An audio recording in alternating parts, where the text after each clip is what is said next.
So very good evening, students. I'm Dr. Shikhar.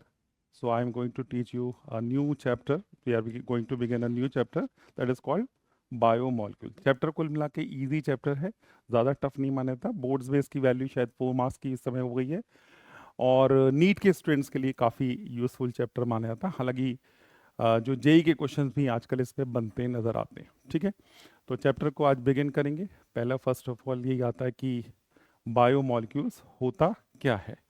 नाम से लग रहा है बायोलॉजिकल, यानी कि हम लिविंग बॉडी की बात कर सकते हैं. कुल मिलाकर आप कह रहे हैं खाते पीते हम लोग क्या हैं, तो आप कहेंगे खाने पीने में सबसे इंपॉर्टेंट चीज़ें क्या हैं, जैसे कि कार्बोहाइड्रेट, प्रोटीन्स और फैट्स. फैट्स ये तीन चीज़ें तो बेसिक हो गई खाने पीने की. अगर आप देखें थाली देखें तो कार्बोहाइड्रेट्स है, प्रोटीन्स है, क्या नाम है, फैट्स हैं, और इसके बाद फिर आती है कुछ इसेंशियल चीज़ें जैसे कि वाइटामिन्स. वाइटामिन्स कहते हैं. ये सारा हमारा इस चैप्टर का एक बेसिक पार्ट होगा. इसके साथ साथ कुछ चीज़ें और भी हमें सीखनी है, जैसे न्यूक्लिक एसिड्स वगैरह क्या होते हैं, राइट. इससे पहले वैसे इस चैप्टर को थोड़ा सा और, जब ये लेंदियर था, ज़्यादा वाइडर था, तब इसमें हार्मोन्स वाला सेक्शन भी आता था, बट वो इस समय डिलीटेड पोर्शन है. ठीक है, so let's begin from the new chapter biomolecule. Okay, तो बायोमोलिक्यूल में भी फर्स्ट पार्ट हमारे अलग अलग सेग्रीगेट है. सबसे चैप्टर का जो मेजर पार्ट है वो क्या है, कार्बोहाइड्रेट. ठीक है, तो फर्स्ट ऑफ ऑल लेके चलते हैं ए पार्ट, कार्बोहाइड्रेट. कार्बोहाइड्रेट नाम से लग रहा है, अगर आप इसको ध्यान से देखें, कार्बोहाइड्रेट यानी कार्बन का हाइड्रेट. तो ओल्डेस्ट डेफिनेशन क्या थी इसकी, कार्बन का हाइड्रेट CxH2O का होल Y, ये होना चाहिए. ये इसकी एक ओल्ड जनरल फॉर्मूला था, इसका जनरल फॉर्मूला था, ओल्डेस्ट जनरल फॉर्मूला कह सकते हैं, oldest general formula that was CxH2O का होल Y. कार्बोहाइड्रेट्स क्या होते हैं, कार्बन जितने होंगे उसके बाद उसमें क्या होंगे H2O, और H और O के बीच में वही रिलेशन होगा जो कि वाटर के अंदर होता है, यानी कि 2:1. अब ये फॉर्मूला अगर देखा जाए, फॉर अप्लाई करके देखना चाहें तो आप कहेंगे ग्लूकोज. ग्लूकोज का फॉर्मूला क्या है, C6H12O6, या चीनी शुगर जिसे कहते हैं, फॉर्मूला क्या है C12H22O11. या सिमिलरली हम और ऐसे लंबे बहुत सारे एग्जाम्पल इसमें कोड करें तो नहीं लगता आपको ये फॉर्मूला इसको फॉर्मूले को गवर्न कर रहा है. देखते हैं, ट्राई करते हैं. कार्बन कितने 6 हैं, ठीक है, और H2O का होल 6, मतलब मैं इस फॉर्मूले को कैसे, ठीक है, अगर इसमें लिखूं H2O का होल क्या लिख सकते हैं, 6 लिख सकते हैं. अगर मैं 6 से मल्टीप्लाई करूं तो हाइड्रोजन कितने हो जाएंगे 12, ऑक्सीजन 6 और 6. तो देखा जाए तो बिल्कुल फॉर्मूला ही गवर्न करता है. यहां पर भी ये जाएगा C12H2O का होल 11 हो जाएगा. ठीक है, बिल्कुल ठीक बात बैठ रही है. कार्बोहाइड्रेट का देखा जाए तो सिंपल सा फॉर्मूला ये बनता हुआ नजर आ रहा है. बट देखा गया कि कुछ सब्सटेंस जो कि कार्बोहाइड्रेट नहीं है, they also follow this formula. For example acetic acid, कुछ मान लो ले लेते हैं एसिटिक एसिड. आप जानते हैं ये क्या है, ये तो कार्बोक्सिलिक एसिड है. कहीं से कार्बोहाइड्रेट वाली प्रॉपर्टी इसके अंदर होती नहीं. लेकिन अगर इसको देखें, कॉम्पैक्ट फॉर्मूला बनाए, कार्बन कितने 2 हैं, और H2O कितने हैं, H2O का होल ट्वाइस, हाइड्रोजन कितने हैं 4, ऑक्सीजन कितने हैं 2, कार्बन कितने हैं 2. तो देखा जाए तो ये इस फॉर्मूले से ये भी तो गवर्न हो ही रहा है ना, acetic acid which is not a carbohydrate. कुल मिला के ये तो कार्बोहाइड्रेट नहीं है. एसिटिक एसिड विनेगर जो आप यूज करते हैं, खाते पीते चीज़ों में आप डालते हैं खट्टा करने के लिए, विनेगर एसिड इसे कहते हैं कई बार. तो क्या ये कार्बोहाइड्रेट, बिल्कुल नहीं. लेकिन ये जो जनरल फॉर्मूला आपने बनाया, इससे क्या हो रहा है, ये गवर्न डेफिनेटली होता हुआ नजर आ रहा है.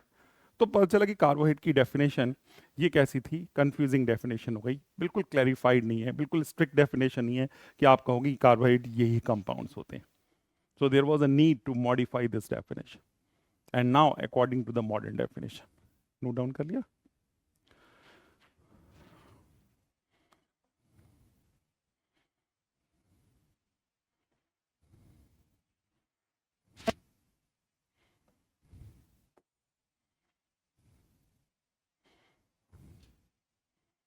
So you can note down this all.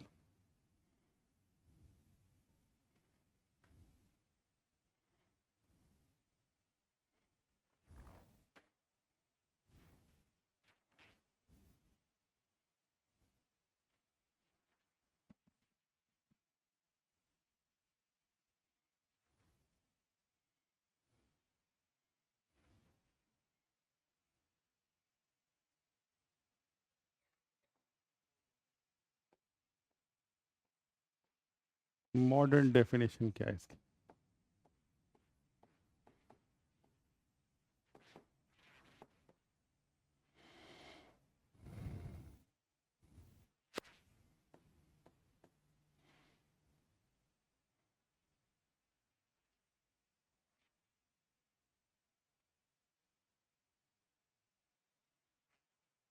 Modern definition क्या देखते हैं इसको लेकर, क्या है?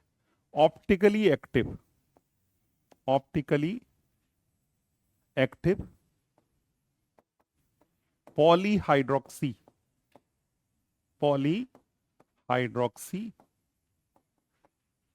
एल्डिहाइड और कीटोन, एल्डिहाइड और क्या मान सकते हैं, ketones, are called carbohydrates, are called carbohydrates, or compounds which on hydrolysis, or compounds which on hydrolysis, hydrolysis produces such compounds, such compounds. ये डेफिनेशन थोड़ा सा आपको कॉम्प्लिकेट सी लग रही होगी।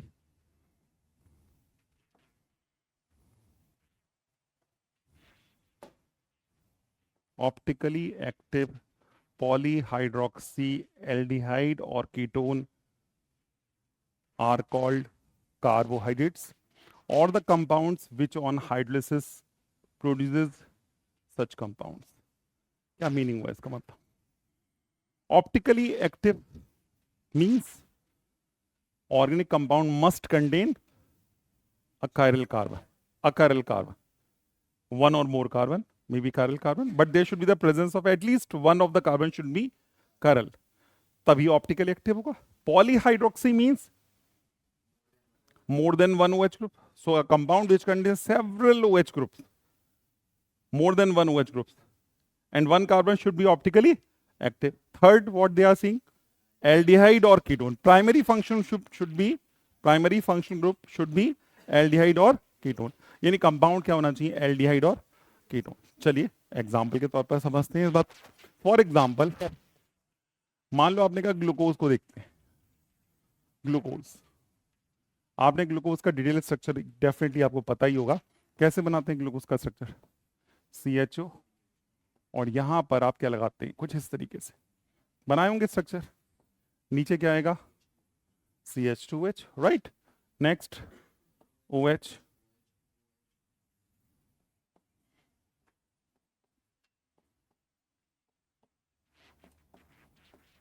now see the structure of this compound.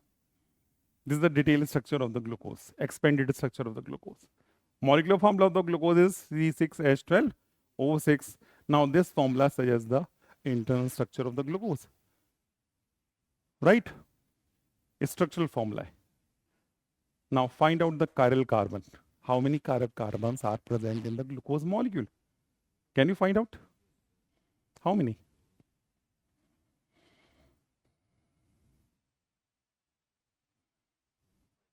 5. You said 5 chiral carbon. Is it clear? Is it? Total number of carbon present in glucose molecules are how much? 6. Now apply the same concept. Chiral carbons are how much? Yes. How many? Jaldi jaldi karo. Quick. The right answer is 4. Chiral carbon atoms are 4.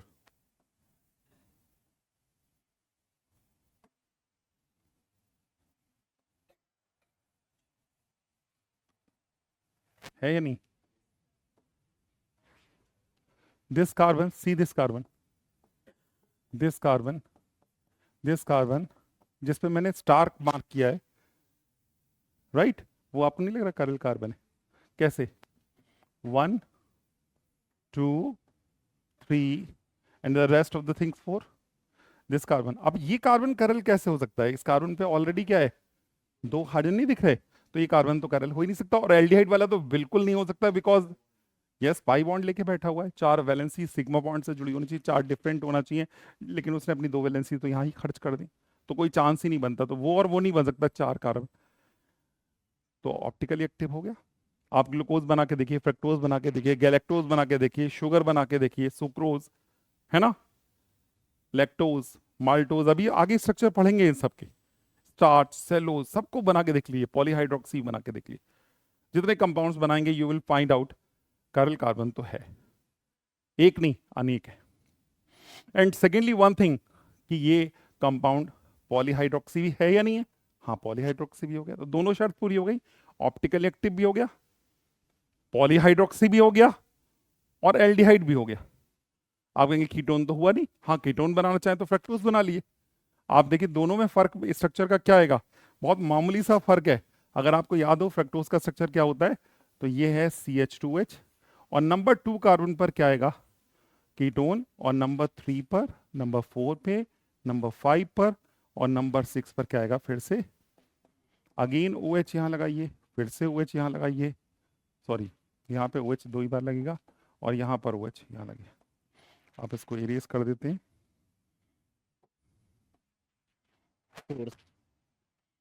तो यहाँ पर क्या आएगा, यहाँ पर क्या आएगा, OH, यहाँ H आएगा, और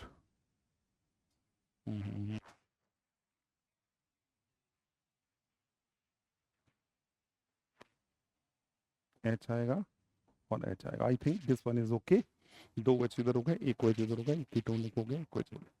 अब बताओ फ्रक्टोज में कितने chiral carbon, how many chiral carbon atoms are present in fructose molecule, yes, now this time 3, this which one, count करते हैं कौन कौन से, एक ये वाला है, एक ये वाला है, एक ये वाला है, 3 है, तो ये भी ऑप्टिकल एक्टिव हुआ, वो भी ऑप्टिकल एक्टिव हुआ, ये तो हो गया हमारा ग्लूकोज, और ये क्या हो गया हमारा फ्रक्टोज, राइट। जानते कार्बोहाइड्रेट में सबसे स्वाद में सबसे मीठा कार्बोहाइड्रेट फ्रक्टोज होता है, the sweetest of the carbohydrates is considered to be the fructose.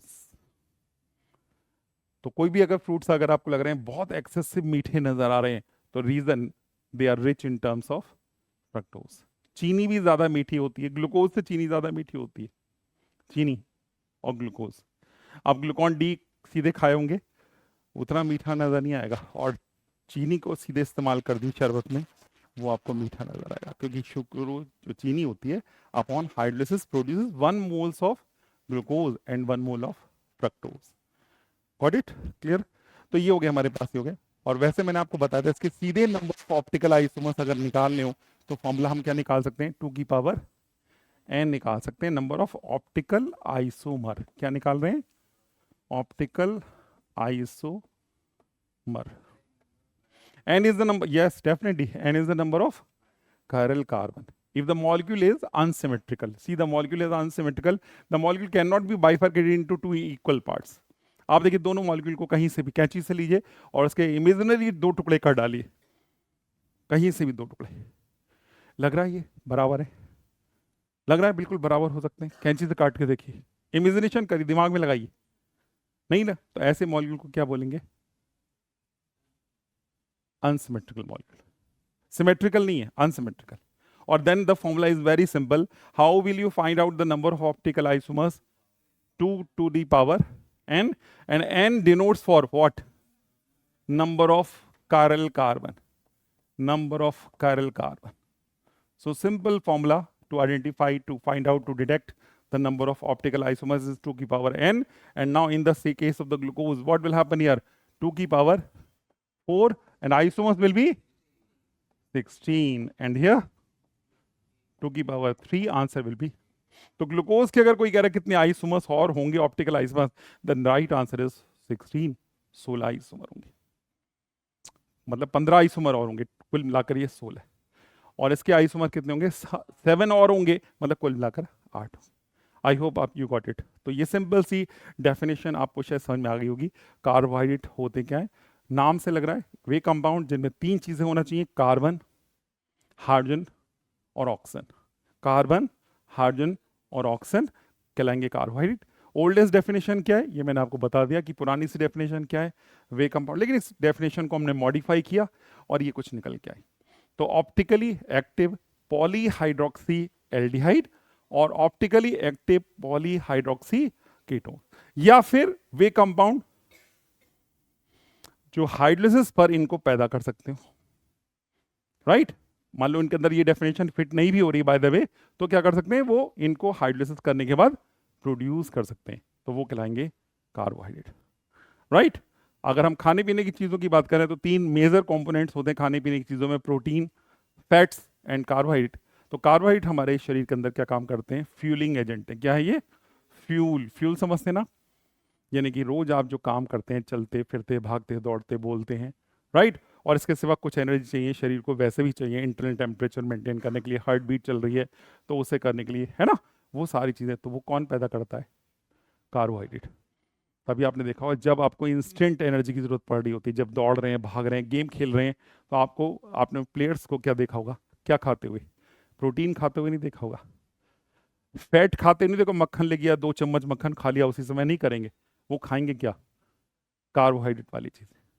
कोई भी चीज़ जो कार्बोहाइड्रेट इजी टू डाइजेस्ट हो और जल्दी से जल्दी, यानी ग्लूकॉन डी का तो आता ही है कि भाई ग्लूकोज सीधे पी लो, बनाना आपने देखा होगा ज़्यादा कंज्यूम करते हुए, एप्पल खाते हुए देखा होगा लोगों को, राइट।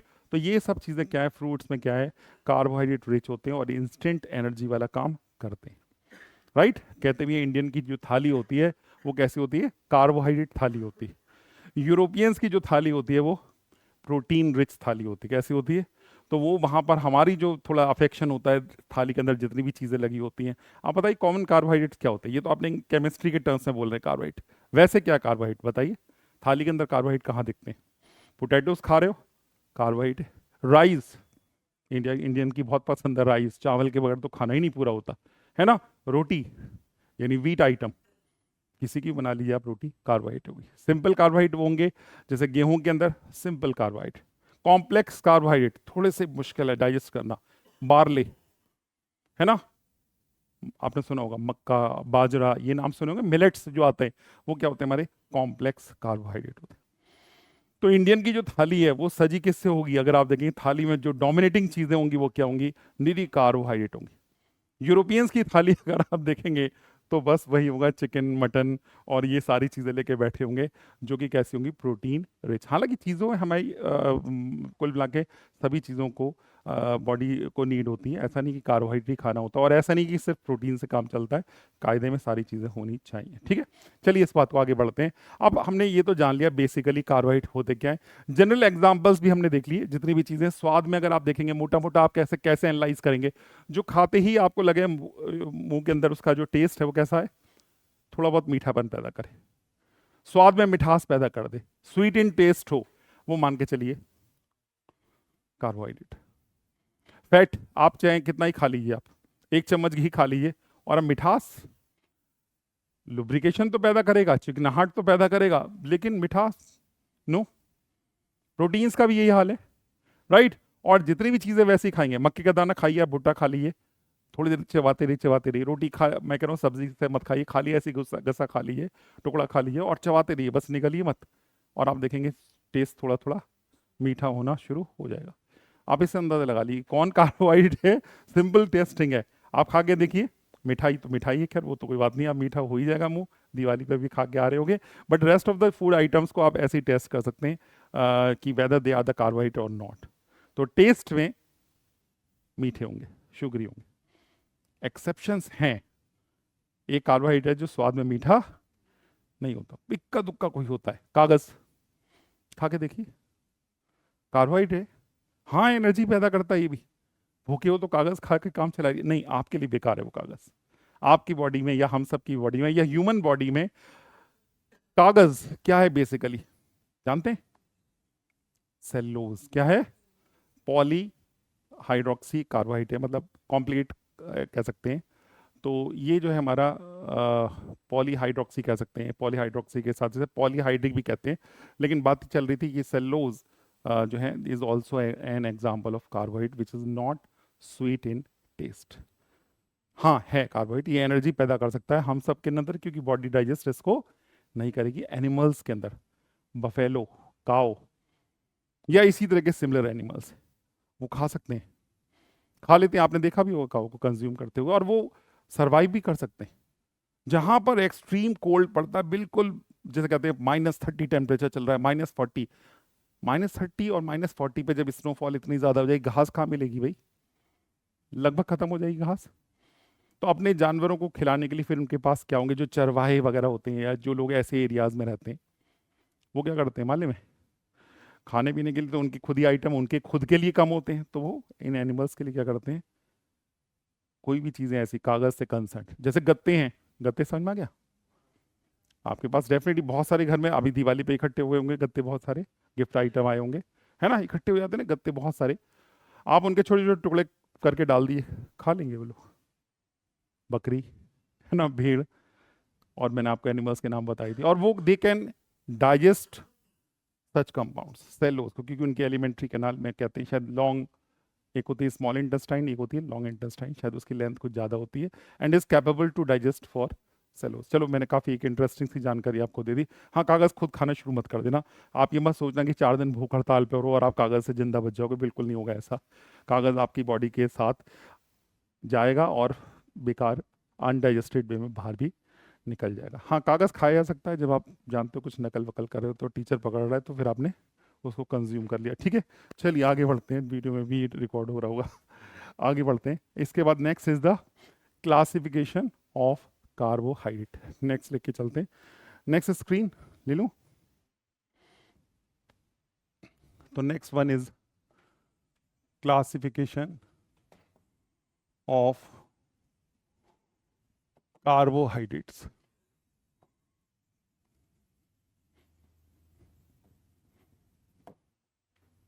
क्लासिफिकेशन ऑफ कार्बोहाइड्रेट, एक तो सिंपल क्लासिफिकेशन, कई तरीके से क्लासिफाई कर सकते हैं।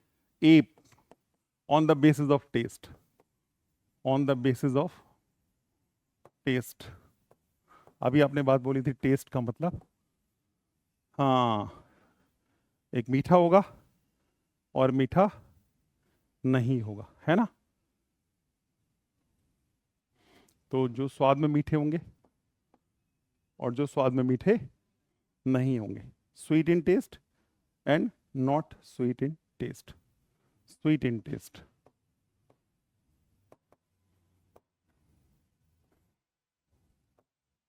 और नॉट स्वीट इन टेस्ट। और एग्जाम्पल मैंने आपको अभी बोल दिए थे, बहुत सारे एग्जाम्पल, अब एडजस्ट करिए इसके अंदर क्या है। नॉट स्वीट इन टेस्ट पे क्या बोलेंगे, हाँ दैट इज पेपर, ले लो, पेपर का मतलब पेपर एग्जाम्पल है वो, असली नाम क्या देंगे, बोलो क्या बोला था मैंने, सेलोज, सेलोज ये बोलना है, पेपर और गत्ता ये लिखना शुरू कर दिए तो बेकार एग्जाम्पल हो गए, सेलोज लिखो ना। और बाकी सब में क्या लिख सकते हैं आप इसके अंदर, सुक्रोज, माल्टोज, हाँ लैक्टोज, ग्लूकोज, फ्रक्टोज, है ना, ये सारे एग्जाम्पल हमारे कहलाएंगे स्वीट इन टेस्ट, जो स्वाद में मीठे हैं, टेस्ट हैं, ठीक है, उनको कहेंगे। क्लियर हो गया। अच्छा, अभी एक और क्लासिफिकेशन है जो हमारा है बी पार्ट, वो है on the basis of, on the basis of hydrolysis, on the basis of hydrolysis. Hydrolysis का मतलब क्या हुआ, यानी केमिस्ट्री में आप जानते हैं हाइड्रोलिसिस का मतलब क्या होता है ना, कोई भी कार्बोहाइड्रेट है वाटर के साथ रिएक्शन कराना है। देखा जाए तो हमारे स्टमक में भी हाइड्रोलिसिस चलती रहती है, खाना डाइजेस्ट करने के लिए क्या होता है हाइड्रोलिसिस, तो क्या वाटर होता है, बिल्कुल होता है, वाटर तो आप पीते ही हैं। हाइड्रोलिसिस के लिए एसिड चाहिए, क्या एसिड होता है, बिल्कुल, स्टमक में एसिड की व्यवस्था है, यानी HCl की व्यवस्था होती है, तो H are there, water is there, what happens inside the stomach, देखा जाए तो एसिड हाइड्रोलिसिस होती है। यहाँ पर भी यही बात करें, on the basis of hydrolysis, तो वे कार्बोहाइड्रेट जो हाइड्रोलिसिस पर, आप देखते हैं इसको चेंज कर लेते हैं, पहला part A part, monosaccharides, monosaccharides, ये कार्बोहाइड्रेट के बेसिक कंपोनेंट है, सबसे छोटे कार्बोहाइड्रेट है, इससे छोटे कुछ हो ही नहीं सकते, है ना, मतलब या यूं कहें कि ये कार्बोहाइड्रेट हाइड्रोलाइज्ड नहीं होते, ये सीधे सीधे कंज्यूम्ड होंगे सेल के अंदर। आपने जानते होंगे सेल में सीधे सीधे ग्लूकोज को एब्जॉर्ब कर लिया जाएगा और ग्लूकोज फिर बाद में किस में कन्वर्ट हो जाता है, ग्लाइकोलाइसिस। सुना होगा आपने ग्लाइकोलाइसिस, क्रेब्स साइकिल। ये बायो वाले वर्ड्स हैं, आपको लग रहा है बहुत हाई फाई वर्ड बोल रहे हैं, कुछ नहीं है, सिंपल सा काम है।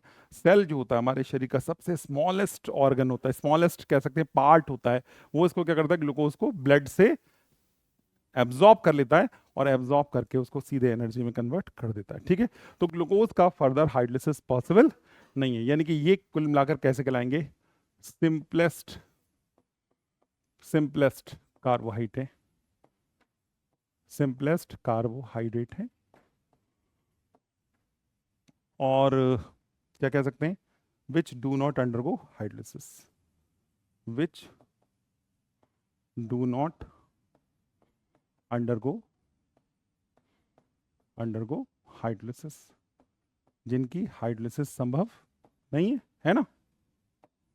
अब बताइए एग्जाम्पल, आप ढेर सारे एग्जाम्पल क्रिएट कर सकते हो, जैसे CH12O6, राइट, और इसमें तो कई एग्जाम्पल आप बोल सकते हो, है ना। यही फॉर्मूला किसका है, ग्लूकोज का, यही फॉर्मूला फ्रक्टोज का, यही फॉर्मूला गैलेक्टोज का, लैक्टोज का नहीं, लैक्टोज डाइसैक्राइड, है ना। तो ये कौन सा आ गया, ग्लूकोज, ग्लूकोज। आगे क्या लिख सकते हैं, फ्रक्टोज, और आगे क्या लिख सकते हैं, गैलेक्टोज, राइट। ये है हमारे मोनोसैक्राइड। और कुछ बताएंगे इसके सिवा। इन कार्बोहाइड्रेट को भी हम आगे डिवाइड कर सकते हैं। आप सोच रहे होंगे सिंपलेस्ट है मतलब 6 कार्बन से कम का नहीं होता होगा क्या, बिल्कुल होता होगा, 5 कार्बन का भी होता है, इवन 4 कार्बन का कार्बोहाइड्रेट भी होता है, और तो और 3 कार्बन का कार्बोहाइड्रेट भी होता है, इससे नीचे का नहीं होता। यानी 3 कार्बन, 4 कार्बन, 5 कार्बन, 6 कार्बन। इन कार्बोहाइड्रेट को क्या बोलते हैं, अगर 6 कार्बन का बना है तो क्या बोलेंगे, हेक्सोज शुगर। क्या बोलेंगे, 5 का, 4 का टेट्रोज शुगर, डर क्यों रहे हो, 3 का ट्रायोज शुगर, क्या प्रॉब्लम है, नंबर ऑफ कार्बन के बेस पर है, 2 पे मत बोल देना, गलत हो जाएगा फिर। ठीक है, तो अगर हम इन कार्बोहाइड्रेट को, मोनोसैक्राइड को ही आपने एग्जाम्पल के तौर पर लिया, this is one of the example, तो हम कार्बोहाइड्रेट को भी फर्दर देखा जाए तो डिवाइड कैसे कर सकते हैं, depending upon the number of, बोलो, कार्बन एटम। क्या बनेंगे, हेक्सोज शुगर, पेंटोज शुगर, हाँ हाँ पेंटोज का मतलब समझ गए, ओहो, टेट्रोज शुगर, हाँ, और नीचे क्या आएगा, ट्रायोज। अब ये लग ही रहा होगा, नाम से ही लग रहा है, sugar which contain 6 carbon, 5 carbon, 4 carbon, 3 carbon, even 6 carbon से भी ऊपर का भी होता है, एक का नाम है 7 को क्या बोलेंगे, यस, तो हेप्टोज शुगर। समझदार हो आप, हेप्टोज शुगर ऐसी भी होती है, कार्बोहाइड्रेट की डेफिनेशन में आएगा। इतना क्लियर हो गया। जैसे पेंटोज में तो एग्जाम्पल आपके दिमाग में जरूर आना चाहिए, स्ट्राइक करना चाहिए। बताओ पेंटोज शुगर का कोई एग्जाम्पल, 10th में इतना पढ़ा होगा, यस, बोलो थोड़ा लाउड, राइबोज शुगर, सही कह रहे हैं, आरएनए में सुना होगा आपने नाम, और डीएनए के अंदर भी एक शुगर होती है जिसे बोलते हैं, बोलो 2-डीऑक्सी शुगर, नहीं नाम सुना, राइबोज शुगर। हेक्सोज के तो मैंने ढेर सारे एग्जांपल दे दिए, मैं दोबारा बार बार रिपीट क्या करूं। और पेंटोज शुगर का एग्जांपल हो सकता है राइबोज शुगर, ये बाद में पढ़ेंगे क्योंकि हमारे टॉपिक यहां पर है न्यूक्लिक एसिड है, न्यूक्लिक एसिड्स के अंदर पढ़ने हमें 2 न्यूक्लिक एसिड्स होते हैं, as you know, one is a DNA and other is a RNA, तो हम वो डिटेल में जाएंगे तब पढ़ेंगे, लेकिन फिलहाल इतना, बस इतना जानना काफी है। अब आपको इसका स्ट्रक्चर क्या होता है थोड़ी इस बात को बाद में धीरे धीरे सीखेंगे। ठीक है, ribose is an example of 5 carbon sugar, और हेक्सोज के तो एग्जांपल आपने ढेर सारे दे दिए। हालांकि इन हेक्सोज को भी हम देखा जाए तो 2 हिस्सों में बांट सकते हैं, फिर 2 हिस्सों में बांट सकते हैं, कैसे, एल्डो हेक्सोज और कीटो हेक्सोज। क्या मतलब हुआ, हाँ आप समझ रहे हैं, इसको भी डिवाइड कैसे कर दिया आपने, एल्डो हेक्सोज। अब सोचो नाम से क्या होगा, Aldo means, yes, Aldo, Aldo aldehyde को क्या, जैसे ग्लूकोज, और कीटो हेक्सोज का मतलब, यस, अब आप समझ में आ गए, ये सारे के सारे डिवाइड कर सकते हैं, फिर तो पेंटोज भी ऐसे डिवाइड हो जाएगा, है ना। एल्डो का मतलब containing an aldehyde group, keto का मतलब containing a ketonic group, keto hexose. Example fructose, aldohexose, example glucose, galactose, ये दोनों इसी के एग्जाम्पल आएंगे। ठीक है, आई होप ये पार्ट आपको समझ में जरूर आ रहा होगा।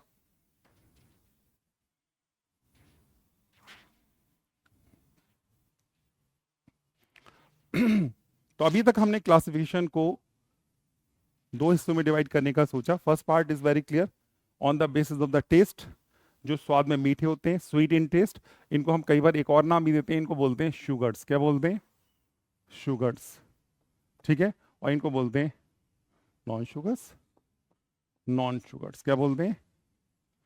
Non sugars. तो इसको ये भी वर्ड लिख सकते हैं, अगर आपको लिखना है, लंबा लिखना पड़ा है, नॉट स्वीट इन टेस्ट, बस सीधे सीधे बोल दिए शुगर्स एंड नॉन शुगर। एक बार कागज खा के देख लिए, बोल दिए नॉन शुगर्स, और एक बार चीनी या मीठा खा के देख लिए, शुगर्स। राइट, इसके बाद दूसरा आ गया on the basis of hydrolysis. Hydrolysis सबसे पहले सिंपलेस्ट कार्बोहाइड्रेट कौन से थे? मोनोसैकेराइड्स, जिनकी हाइड्रोलिसिस संभव नहीं होती, या यूं कह सकते हैं कि कार्बोहाइड्रेट की बेसिक स्ट्रक्चरल यूनिट है, इससे छोटे कार्बोहाइड्रेट होते ही नहीं है, सबसे यूनिट है जिसे कहते हैं, है ना। जैसे आप कहते हैं करेंसी का सबसे छोटा यूनिट क्या है, जैसे इंडियन करेंसी का आप कहेंगे रुपया है, मतलब मैं रुपीस की बात कर रहा हूँ, रुपया। अब आप 1 रुपये से लेकर आप कहेंगे 2000 रुपये तक का नोट होता है, तो 1 रुपया आप कहेंगे बेसिक करेंसी हो गई हमारी, बेसिक करेंसी। हम 1 रुपये के रेस्पेक्ट में बात करते हैं, 2000 का नोट भी बन रहा है तो 1000 का 2000 टाइम्स हो गया, ये तो कह रहे हैं, है ना। तो ऐसे यहाँ पर ही हो गए मोनोसैकेराइड। मोनोसैकेराइड का मतलब क्या हो गया? आपने कह दिया सिंपलेस्ट है, और बस इनकी हाइड्रोलिसिस नहीं होती, लेकिन कार्बन के नंबर्स के बेस पर आपने इनको कैसे शुरू किया? 7 कार्बन से, और नीचे जाते जाते कहां तक आ गए? 3 कार्बन तक आ गए, हेप्टोज, हेक्सोज, पेंटोज, है ना, टेट्रोज और ट्रायोज। फिर आपने इनको डिवाइड कर दिया कि इनके अंदर फंक्शनल कौन सा है, एल्डिहाइड है, कीटोन है। तो आपने देख लिया कार्बन के नंबर काउंट कर लो, हेक्सोज है तो आपने इसके आगे एल्डिहाइड लगा दो, एल्डो हेक्सोज, कीटो हेक्सोज, ऐसी एल्डो पेंटोज कीटो। समझ में आ गया ना आगे की कहानी क्या है? ठीक है, नाउ नेक्स्ट वन, आगे लें नेक्स्ट स्क्रीन पे। Now the next part is, A part के बाद आते हैं बी पार्ट पर, और बी पार्ट में ऐसा करते हैं कलर चेंज कर लेते हैं, ग्रीन ले लेते हैं अब की बार। बी पार्ट क्या लेंगे अब की बार? डाइसैकेराइड, या चलिए ठीक है डाइसैकेराइड नहीं लेते हैं, ओलिगोसैकेराइड। ओलिगोसैकेराइड, अब डेफिनेशन क्या है, नोट्स तो मैं भेज ही दूंगा आपको। ओलिगोसैकेराइड्स क्या है? अपॉन हाइड्रोलिसिस, मतलब मैं इनकी हाइड्रोलिसिस करो, ये हाइड्रोलिसिस का साइन है, और हाइड्रोलिसिस के बाद क्या होगा? 2 से लेकर 10 molecules of monosaccharide, molecules of monosaccharide, यानी कि वे कार्बोहाइड्रेट जिनकी हाइड्रोलिसिस करने पर क्या मिलेगा? 2 से लेकर 10 तक के क्या मिलेंगे? मॉलिक्यूल्स मिलेंगे मोनोसैकेराइड। वो 2 भी हो सकते हैं, 3 भी हो सकते हैं, 4, 5, 6, 7, 8, 9, 10। इसका मतलब ओलिगोसैकेराइड को आगे हम कैसे डिवाइड कर सकते हैं? डाई, ट्राई, टेट्रा, पेंटा, हेक्सा, हेप्टा, समझ गए होंगे आप। तो ये इनको हम फर्दर डिवाइड करना चाहें तो इनके नंबर्स के बेस पर डिवाइड कर सकते हैं, जैसे कि डाइसैकेराइड, है ना, ट्राइसैकेराइड, टेट्रासैकेराइड, और सिमिलरली आप समझ गए होंगे क्या कहना चाह रहे हैं, पेंटा, हेक्सा। इसमें सबसे ज्यादा क्रूशियल जो डिटेल हमें पढ़ने हैं वो कौन से पढ़ने हैं? डाइसैकेराइड, डाइसैकेराइड, ट्राइसैकेराइड वगैरह कुछ नहीं पढ़ना आपको, डाइसैकेराइड पढ़ने हैं। और वो भी डाइसैकेराइड कौन कौन से पढ़ने हैं? 3 डाइसैकेराइड आपके कोर्स में हैं जो पढ़ने हैं, कौन कौन से? लैक्टोज शुगर, और माल्टोज शुगर, और हमारी सबसे जो प्रिय है वो कौन सी है? सुक्रोज, चीनी जिसे कहते हैं, आप रोज खाते हैं, हर मिठाई में यही जाती है बेचारी, है ना। और सबसे बड़ी विलन भी यही हो गई इस समय, सबसे ज्यादा डायबिटीज का कारण सुक्रोज ही बनती है, क्योंकि हम लोग इसके बिल्कुल आदी हो चुके हैं, है ना। तो ये तीनों हैं, और इंटरेस्टिंग बात है तीनों का फॉर्मूला जानते हैं क्या है? बोलो तो, C6H12 हर चीज में, C12, हाँ जी यही है, यही है, ये तीनों का फॉर्मूला, तीनों का फॉर्मूला है यही है। लेकिन हाँ फर्क क्या है? नहीं, फर्क क्या है? हाइड्रोलिसिस करने के बाद कौन क्या देगा। जैसे चीनी का तो हम सब जानते हैं, we all know, upon hydrolysis will produce, बोलो भाई, चीनी। रसगुल्ले तो खाए थे दिवाली पर, बताओ अब ये शरीर में जाने पर क्या बनाएंगे, क्या चीज देंगे अंदर जाकर? एक मॉलिक्यूल ग्लूकोज का और एक मॉलिक्यूल, बिल्कुल ठीक है, जितने भी सुक्रोज वाले आइटम आप खाते हैं, शुगर जैसे चीनी कहते हैं, है ना, केन शुगर कहते हैं, सुक्रोज कहते हैं, राइट, वो प्रोड्यूस क्या करेगी? 2 चीजें, कौन सी 2 चीजें? एक ग्लूकोज और एक फ्रक्टोज। तो हाइड्रोलिसिस करने के बाद क्या मिले हमें, फिर से कलर चेंज कर लें, मालूम कभी एग्जाम में आता भी है। तो glucose plus fructose upon hydrolysis, lactose क्या देगा?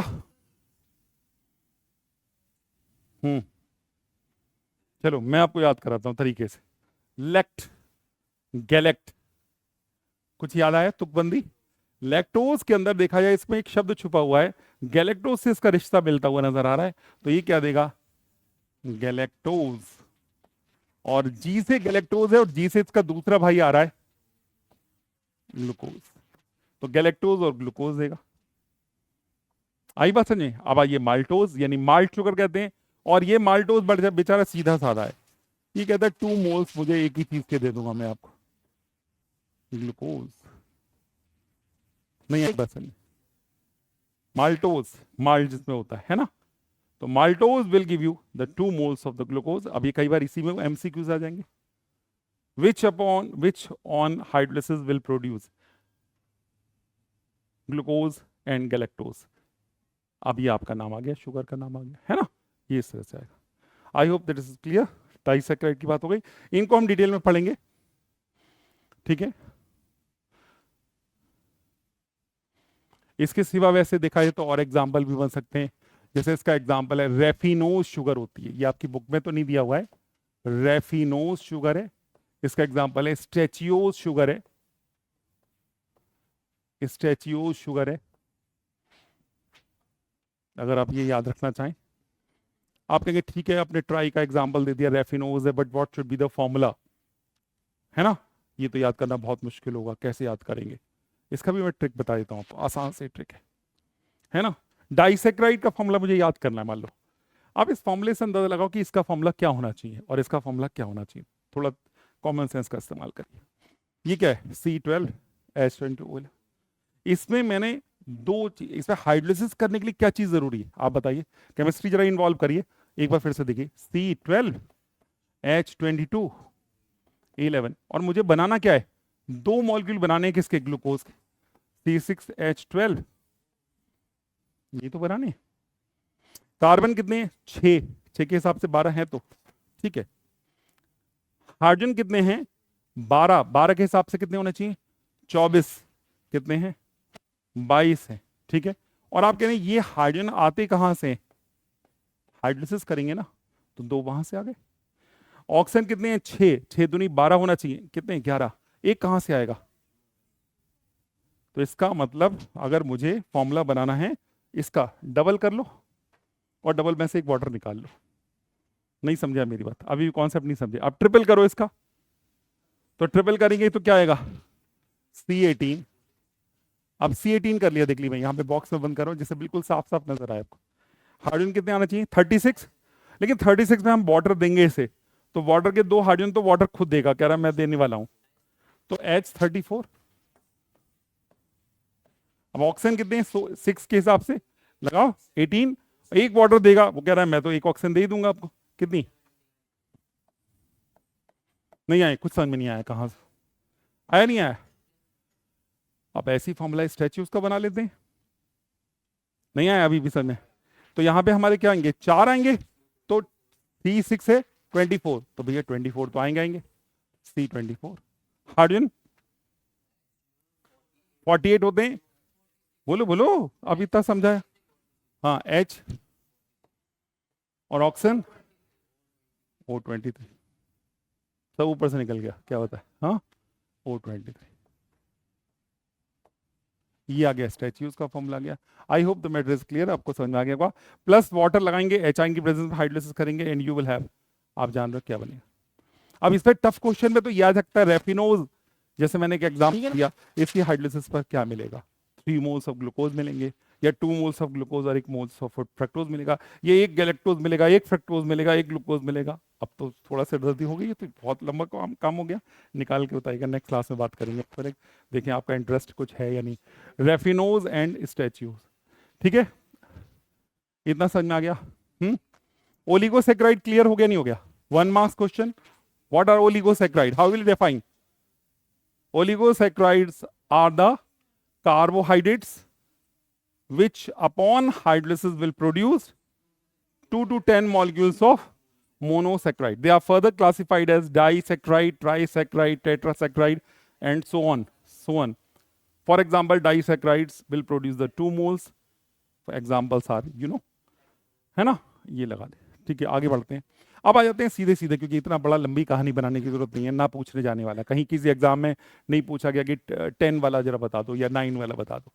Never never going to ask such kind of questions. ठीक है, सीधे जंप करते हैं और ओलिगो से कहाँ आते हैं. हटा दूं इसको स्क्रीन से. नेक्स्ट इज द, हो गया, कॉपी कर लिया भाई, बाकी वापस लाऊं. C part, and the C part is called polysaccharide. है ना इंटरेस्टिंग, पॉलीसैकेराइड. अब आप कहेंगे ये डेफिनेशन क्या होगा. And polysaccharides are of course complex carbohydrate कह सकते हैं. और ये कार्बोहाइड्रेट्स क्या करेंगे, which upon hydrolysis will produce how many, n number of moles of monosaccharides. Right. तो ये कार्बोहाइड्रेट्स क्या करेंगे, हाइड्रोलिसिस कराइए, और हाइड्रोलिसिस कराने पर होगा क्या, we will have n moles of monosaccharides.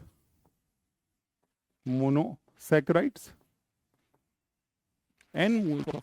और वैसे n की मोल्स की जो वैल्यू है, n की वैल्यू वो काफी ज्यादा मानी गई, मोर देन 1000 मानी गई. n should be more than 1000. हालांकि आपने 10 तक ओलिगोसैकेराइड बोला है, इसका मतलब 11 वाला क्या हम पॉलीसैकेराइड मान लें. ऐसा लगता है कि पॉलीसैकेराइड मान लेना चाहिए, लेकिन इसमें सीधे सीधे जितने भी कार्बोहाइड्रेट्स अवेलेबल है, कोई 11 वाला कार्बोहाइड्रेट अभी तक आज तक नहीं खोजा गया, 12 वाला नहीं मिलता, 13 वाला नहीं मिलता. सीधे अब आप कहेंगे ना करेंसी है, तो आप कहेंगे ठीक है 500 के नोट के बाद क्या आना चाहिए, 501 का नोट बनाए, फिर 502 का नोट भी होना चाहिए. आप कहेंगे नहीं सर, सीधे 500 से सीधे हमारी गवर्नमेंट ने 2000 का बनाया, या मान लो और गवर्नमेंट नहीं बनाया होगा, नहीं सीधे बनाया होगा, मान लो आप कहेंगे कि 1000 का मान लो बनाया होता. लेकिन कोई गवर्नमेंट मुझे लग रहा है पूरी दुनिया में ऐसी नहीं होगी जो 501 का नोट बनाएगी, फिर 502 का बनाएगी, फिर 503 का बनाएगी. ऐसा तो कहीं नहीं है. ठीक है, ऐसे यहाँ पर भी पॉलीसैकेराइड का मतलब क्या है, value should be greater than 10⁻³ should be not equal to but greater than कितना होना चाहिए, 10⁻³. 1000 से ज्यादा मॉलिक्यूल प्रोड्यूस करे किसके, मोनोसैकेराइड. ये कहलाएंगे हमारे पॉलीसैकेराइड. और तभी पॉलीसैकेराइड जो हम खाने पीने की बात करते हैं उसमें डेंजरस हैं ये. जब आप पॉलीसैकेराइड्स खाते हैं, जैसे राइस, पोटैटो, व्हीट एक्सेस में खा लेते हैं, तो ये आपकी शुगर स्पाइक करते हैं. आपने सुना होगा डायबिटीज के केस में क्या आता है, शुगर स्पाइक समझ में आ गया. ग्राफ देखें, शुगर का ये चल रहा है, ये चल रहा है, और खाना खाए 1 घंटे बाद ग्राफ ये पीक आई. नहीं है समझ. अगर हम देखें ना उसकी एनालिसिस करते हैं शुगर की बॉडी में क्या हो रहा है, ये चल रही है, ये स्पाइक कब आ गया, जब आपने after the 1.5 hour of the meal आपने अच्छे से खाना खाया है और खूब सारे चावल और ये सब चीजें पसंद की खा ली, और ये आ गया आपका, ये ग्लूकोज का लेवल है, ग्लूकोज लेवल है, और ये आ गई स्पाइक. और ये कहते हैं स्पाइक नहीं आना चाहिए, अच्छी बात नहीं कुल मिला के. ठीक है, तो खाना कैसा होना चाहिए, इस तरह से खाना. तभी कहते हैं कि थोड़ा टुकड़ों में खाना खाइए, ज्यादा अच्छा है. टुकड़ों का मतलब समझ में आ गया.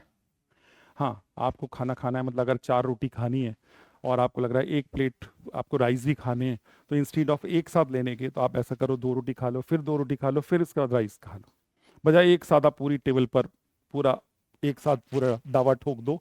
वो स्लोली काम करिए, तो आपका शरीर स्पाइक नहीं लाएगा. क्योंकि ये क्या करेंगे, एक साथ आपके शरीर को क्या करेंगे, झोंक देंगे, मेरे सारे क्या करेंगे कि इनका डाइजेशन हो जाएगा. क्योंकि इन 3 में सबसे इजी डाइजेशन कार्बोहाइड्रेट्स का होता है, याद रखिएगा. फैट का डाइजेशन इज डिफिकल्ट, राइट, और इसके बाद प्रोटीन का भी इजी नहीं है, लेकिन कार्बोहाइड्रेट का डाइजेशन सबसे सिंपल है, चाहे आप पॉलीसैकेराइड ही खा रहे हैं क्यों ना. ठीक है, इतनी बात समझ में आ गई. तो ये आ गए हमारे. अच्छा खैर, अब आप कहेंगे इसके एग्जाम्पल्स की बात कर लेते हैं. एग्जाम्पल्स आर, बोलिए, जो खाते हैं उसका एग्जाम्पल बोलिए ना. ये व्हीट राइस तो एग्जाम्पल है, वैसे ही बोलिए ना केमिस्ट्री के हिसाब से. स्टार्च क्या होता है, स्टार्च के एग्जाम्पल हैं जितने आप बोल रहे हो अभी. दूसरा सेलोज, आप जो खा रहे हैं वो सबसे ज्यादा स्टार्च खा रहे हैं. स्टार्च के एग्जाम्पल एक आध नहीं 10 एग्जाम्पल बन जाएंगे इसके. खाने पीने की लंबी लिस्ट आप बना सकते हैं। कॉर्न खा रहे हैं, भुट्टा खा रहे हैं तो वो स्टार्च, शकरकंदी खा रहे हैं तो वो स्टार्च, राइस खा रहे हैं तो है ही, खैर पोटैटो खा रहे हैं वो तो है ही, है ना, वो सब स्टार्च सोर्स है। इसके सिवा एक और है ग्लाइकोजन, इसे बोलते हैं एनिमल स्टार्च। क्या बोलते हैं? Animal starch. तो ग्लाइकोजन हो गया, सेलोज हो गया, स्टार्च हो गया। I hope this one, these are the examples of किसके? Polysaccharide, which produces number of thousands of the molecule of the monosaccharide just after the digestion of the food. खाना खाया और उसके करीब 90 मिनट्स के बाद कहते हैं खाना डाइजेस्ट हो जाता है। ठीक है, स्टमक का काम क्या है और एलिमेंट्री कैनल का काम क्या है? डाइजेशन करना। वो ये नहीं कहेगा कि आपको कम खाना है, वो कहेगा जो आएगा मैं डाइजेस्ट करके आगे बढ़ा दूंगा, आप खाओ, आपकी मर्जी है, 10 बार खाओ दिन में, है ना। तो वो तो एक ही काम करता है, आएगा खाना, बस लिया, वॉशिंग मशीन की तरह से है, आप कपड़े डालते जाओ वो तो धो देगी मशीन, बस क्या करेगी, ऐसे ही ये काम करता है। तो जितने भी हैं ये सारे के सारे ग्लूकोज मॉलिक्यूल हमारे बॉडी के अंदर एडअप होते हैं। इतना क्लियर हो गया? चलो इस पर धीरे धीरे आगे बात बढ़ाएंगे अपनी। तो ये हो गया हमारा पॉलीसेक्राइड हो गया, स्टार्च, सेलोज और ग्लाइकोजन। एग्जाम्पल डेली लाइफ के बहुत सारे मैंने आपको अभी वैसे ही बोल दिए, इतना समझ में आ गया होगा। तो this is all about the classification. अब हम आ जाते हैं हमारा जो मोस्ट इंपॉर्टेंट जो कॉन्सेंट्रेशन है इन सब में, वो है मोनोसेक्राइड। मोनोसेक्राइड में भी किस पर है? सबसे ज्यादा ग्लूकोज पे है, थोड़ा बहुत हमें फ्रक्टोज को भी समझना है, इवन गैलेक्टोज को भी समझना है। ठीक है, तो चलिए शुरू करते हैं। पॉलीसेक्राइड वाले पार्ट को हटा देते हैं। पॉलीसेक्राइड से नेक्स्ट आ जाते हैं, फिर से वापस, और कलर चेंज करते हैं अब की बार। कौन सा लूं? ब्लू ले लेते हैं। ठीक है, और वो कौन आएगा हमारा? मोनोसेक्राइड।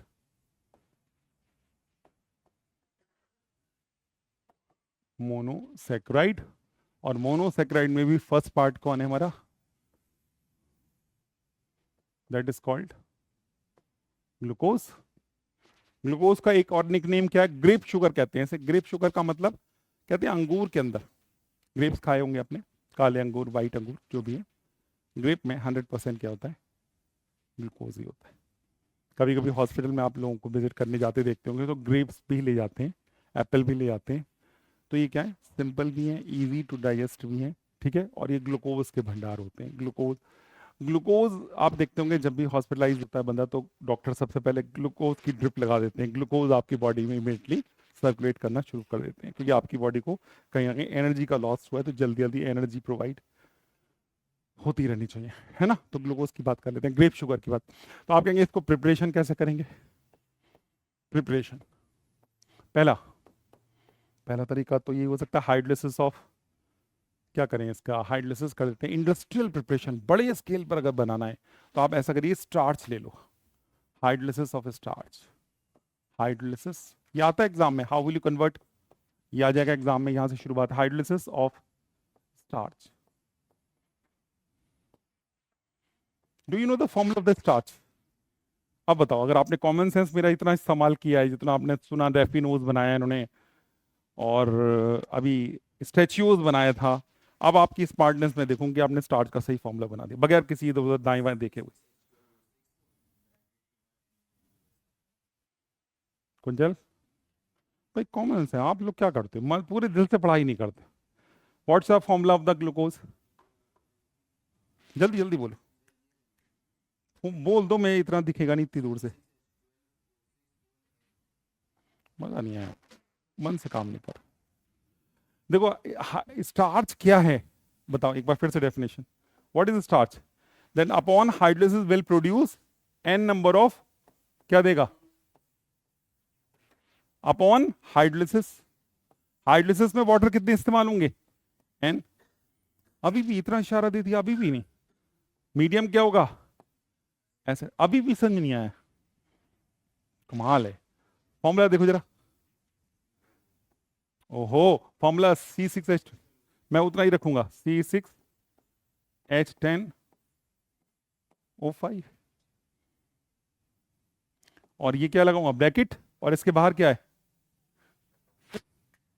पास तो थे लेकिन आप सही गली गली में भटक रहे थे, असली घर को नॉक नहीं कर पाए, फायदा नहीं है। नहीं आया समझ में कैसे कैसे बना है फॉर्मूला? और ये वाइवा में मुझे लग रहा है कि कई बार बच्चों से पूछा जाता है और बच्चे बस कमरे के चार कोने देख रहे होते हैं, हाँ कहाँ स्टार्च मिलेगा, जबकि सिंपल सा फॉर्मूला है। टीचर भी मजाक में पूछता है, अच्छा अच्छा बताओ, आपने स्टार्च की बात बोली, कार्बोहाइड्रेट की बात बोली, वाई अगर आता है, कई बार आता है ग्लूकोज का टेस्ट क्या होता है, टॉलेंस फैलिंग ये सब आता है ना, और इससे पूछते पूछते कई बार वो स्टार्च पे पहुंच जाते हैं। तो the formula of the starch, अच्छा अगर मैं कहूँ सेलूलोज का फॉर्मूला क्या है, ये ग्लाइकोजन का फॉर्मूला। कार्बोहाइड्रेट में ये बहुत अच्छी बात है, नहीं एन की वैल्यू भी क्या है, वो सब पॉलीसैकेराइड है, तो अब इसमें एन की वैल्यू कोई डिफाइंड नहीं है कि आपको इसको इतना रखना है। तो देखो n moles of the water, right, n moles of the glucose upon hydrolysis will produce N number of moles of the glucose. नहीं आया समझ, ये स्टार्च है, आगे नहीं आया, ये याद करना पड़ेगा, बहुत भारी एक्शन है क्या भाई, दिमाग से करेंगे तो यूं चुटकियों में याद हो जाएगी, नहीं तो फिर रट्टे मार के चलो और कुछ नहीं करना। तो ये हो गया हमारा इंडस्ट्रियल मेथड, हो गया लार्ज स्केल पर, हो गया इंडस्ट्रियल मेथड। अगर आप कहेंगे ना फैक्ट्रीज में कैसे बनाया जाता है, तो ये ऐसे ही है तरीका ये बनाने का। और आप कहेंगे सरल सा कोई तरीका बता दो, तो वो तो मैं कहूँगा आपके स्टमक खुद ही बना रहा है फ्रॉम, अपने स्टमक से पूछो कैसे बनाते हैं, है ना, हाँ पूछो पूछो, हाँ प्यार से पूछो, स्टमक बताएगा आपको क्या बेटा, क्या लैक्टोज से बन सकता है, हाँ क्यों नहीं बन सकता, लैक्टोज से ही बन सकता है, माल्टोज से ही बन सकता है, और चीनी यानी सुक्रोज से बन। आप किसी का ले लो, सबसे बेस्ट एग्जांपल वो जो बुक में दिया वो हमारा वो ये शुगर वाला एग्जांपल है, चीनी वाला, यानी C12H22O11 प्लस वाटर C6H12O6। अब आप समझ गए मैं इसमें आप क्या बताऊं आपको, है ना, इसमें भी कुछ बोलना है क्या? तो ये these are the two methods how to prepare, you know. हाँ आप इसकी जगह स्टार्च की जगह लिख सकते हैं, आप अभी लिखना चाहें तो लिख लें सेलोज। तो भैया ये हो गए दो method how to prepare glucose, है ना। फैक्ट्रीज में जो ग्लूकॉन डी वगैरह बनता है वो ऐसे ही बनता होगा, ठीक है, बाद में तो इसमें हमने बाकी कुछ और मिला दिया और बढ़िया उसे मॉडिफाई कर दिया, है ना। तो these are the two methods to prepare glucose. अब आगे बढ़ते हैं, नेक्स्ट लूं, नेक्स्ट स्क्रीन, आप कहेंगे प्रॉपर्टीज, प्रॉपर्टीज ऑफ ग्लूकोज। चलिए बताइए प्रॉपर्टीज में क्या क्या लिखेंगे। पहली प्रॉपर्टी वाइट क्रिस्टलाइन सॉलिड, दूसरा बोलिए हाईली सॉल्युबल इन वाटर, क्यों पानी में क्यों घुल जाता है, तो ऑर्गेनिक कंपाउंड है। हाँ एक क्वेश्चन आया हुआ है, benzene contain how many carbon, glucose contain how many carbon, right, but benzene is completely insoluble in water while glucose is completely soluble in water, although both are organic compound। दोनों organic compound है, एक का नाता ऐसा है कि पानी से दुश्मनी है, तेल की तरह काम करेगा, पेट्रोल जैसे पानी में डाल दिया ऐसी बेंजीन का काम करेगा, बिहेवियर ऐसे ही है, will float over the water. Now on the other hand what happens about the glucose, आपने देखा भी होगा ग्लूकोन डी या ग्लूकोज कभी ना कभी बीमार हुए होंगे, कभी आपने यूज भी करा होगा, ग्लूकोज यूं डालिए और बस शायद मुझे लग रहा है स्पून हिलाने की शायद जरूरत भी ना पड़े, हाईली सॉल्युबल, ज्यादा मेहनत नहीं लगती। व्हाट द रीजन, क्या बात कर रहे हो, केमिस्ट्री खत्म होने वाली, आप रीजन मेरी तरफ देख रहे हो, मैं बताऊं यहाँ पर रीजन। मैं वीडियो बन रहा है, मैं बनना कुछ और करता, यहाँ पर ये मैं लेके आया हूँ।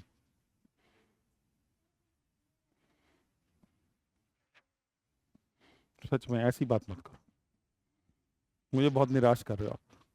अब मैं ऑर्गेनिक केमिस्ट्री एंड की तरफ जा रहा हूँ और यू आर, मैं क्या बोलूँ, अब इसमें मैं बोल ज़्यादा नहीं सकता, इसमें मत बोलो, छोड़ो स्टॉप।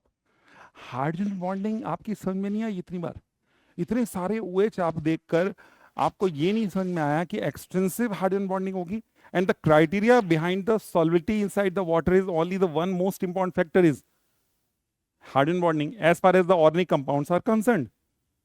आयनिक कंपाउंड की कहानी अलग होती है, वो तो आयन प्लस और माइनस है, तो इसलिए लेकिन ऑर्गेनिक कंपाउंड के पास तो बहुत ही बड़ा कारण क्या है, हाइड्रोजन बॉन्डिंग होती है। How can you forget this one? तो बेंजीन के पास क्या है, हाइड्रोजन बॉन्डिंग के अब मुझे और डिटेल में जाना पड़ेगा। हाइड्रोजन बॉन्डिंग के लिए 3 फैक्टर मैंने बताए थे, कौन होना चाहिए, फ्लोरीन, ऑक्सीजन, नाइट्रोजन।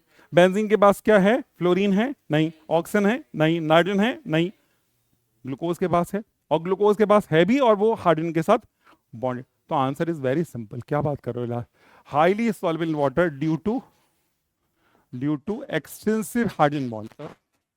एक्सटेंसिव क्या है, हाइड्रोजन बॉन्ड, ये है हाइड्रोजन बॉन्डिंग। आप जानते हैं हनी जो होता है, शहद जिसे कहते हैं, वो भी ग्लूकोज की एक फॉर्म है। तो हनी कई बार ऐसे भी पूछा जा सकता है क्वेश्चन, आप और इंटरेस्ट से थोड़ा तैयारी करा करिए अपनी। Honey is viscous, honey is denser, why? The answer is again due to the hydrogen bonding. Hydrogen bonding ज्यादा होने से क्या होगा, मॉलिक्यूल एक दूसरे पे अट्रैक्शन इतना अप्लाई कर देंगे कि they will come closer and closer to each other. What will happen in such case, molecule बिल्कुल कॉम्पैक्टली पैक्ड हो जाएंगे। अट्रैक्शन फोर्स कैसा है, बहुत ही स्ट्रांग है। जब अट्रैक्शन फोर्स बहुत ज्यादा होगा तो क्या होगा, दूर दूर रहेंगे, पास पास रहेंगे, पास रहेंगे। ज्यादा पास होने से क्या होगा, गाढ़ापन बढ़ेगा, विस्कोसिटी बढ़ेगी, डेंसिटी बढ़ेगी। तो Honey is viscous, honey is denser because of again hydrogen bonding. I hope आपको मैटर समझ में अच्छे से आना चाहिए, मैंने इतना बता ही दिया। अच्छा, अब बाकी मैं इसमें बाकी फिजिकल प्रॉपर्टीज कोई खास बताने लायक नहीं है, स्वीट इन टेस्ट है, ये तो आप लिख ही सकते हैं। अब जो हमें पढ़ना है वो प्रॉपर्टीज में आएंगी, केमिकल प्रॉपर्टीज। अभी तक पढ़ते आ रहे हैं, बट मैं इसे केमिकल प्रॉपर्टीज ना कहकर, बुक में भी ऐसे दिया हुआ है, एक इंटरेस्टिंग सा फीचर है, स्ट्रक्चर ऑफ ग्लूकोज क्या आएगा। तो नेक्स्ट हम लेंगे, यहाँ पर मैं टाइटल कलर भी चेंज कर देता हूँ, और वो आएगा structure of glucose. Structure of glucose.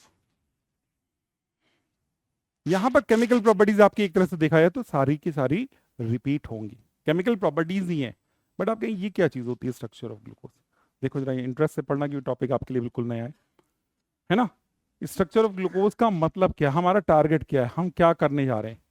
जैसे आप कहते हैं ग्लूकोज, जैसे बेंजीन है ना, तो बेंजीन में आप कहते हैं 3 पाई बॉन्ड्स हैं, राइट। तो किसने बताया आपको 3 पाई बॉन्ड्स है, तो आप कहेंगे कोई केमिकल रिएक्शन है जो बता रही है, सजेस्ट करिए, इशारा दे रही कि ऐसा होगा। ग्लूकोज में आप कह रहे हैं कितने OH ग्रुप है, टेल मी। 5 OH ग्रुप है, तो 5 ही क्यों है, 4 क्यों नहीं है, 3 क्यों नहीं है? तो there are the some reaction which suggest कि भाई ग्लूकोज कंटेन 5 OH ग्रुप। अच्छा, आप कहेंगे ग्लूकोज बेंजीन तो एक साइक्लिक कंपाउंड है, why not the glucose is a cyclic compound, it is an straight chain. तो कुछ ना कुछ तो रिएक्शन होगी जो ये प्रूव कर रही होंगी साइक्लिक है या फिर साइक्लिक नहीं है, there are the some reactions.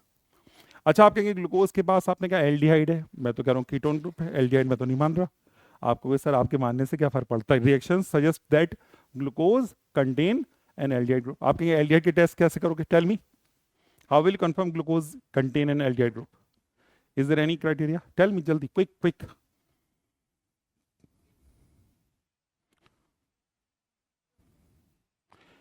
क्या हो गया आप लोगों को, या हाँ तो कॉन्फिडेंस से बोला करो, लाउड बोला करो। टॉलेंस टेस्ट बताया था, फेलिंग टेस्ट बताया था, बहुत अच्छे से एक्सप्लेन किया था।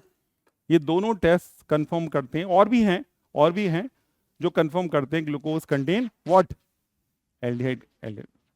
तो हम यहाँ पर क्या करने जा रहे हैं, हम सजेस्ट, बहुत इंटरेस्टिंग टॉपिक है, ध्यान से पढ़िएगा, क्योंकि ये फर्स्ट टाइम इसे इंट्रोड्यूस किया गया, मतलब मीन्स सबसे लास्ट पे चैप्टर के एक नई चीज जानने जा रहे हैं। तो शुरू कर रहे हैं, how to come to the, एक तरह से समझ लो जैसे रिसर्च वर्क नहीं होता, PhD होता है। आपको कल को आप रिसर्च स्कॉलर में भी आप में से कोई बन सकता है, तो कल को आप नई चीज इन्वेंट करोगे, ये दवाई है, इसका फॉर्मूला ये, इसका मॉलिक्यूलर स्ट्रक्चर ये है, इसमें फंक्शनल भी ये वाले हैं, इनका काम ये मेडिसिन ऐसे काम करती है, इसके साइड इफेक्ट ये हैं। नहीं आई बात समझ में, ये सारी चीजें। तो यहाँ पे आते हैं फर्स्ट पॉइंट। तो मॉलिक्यूलर फॉर्मूला इज C6H12O6, और मोलर मास, ये तो खैर बड़ी आसान सी बात है, ये निकाला जा सकता है, तो इसको लेकर डिस्कस हम नहीं करने जा रहे हैं कि मोलर मास कैसे आया और फॉर्मूला कैसे आया, ये आ जाता है, ठीक है। नंबर टू पे आते हैं, हम स्ट्रेट सीधी बात करते हैं। Glucose is a straight chain molecule, ये स्ट्रेट चेन है, हो सकता है 6 कार्बन स्ट्रेट ना हो सकता है 4 कार्बन स्ट्रेट हो या 5 कार्बन स्ट्रेट हो और एक ब्रांचिंग में हो, ऐसा भी तो पॉसिबल है।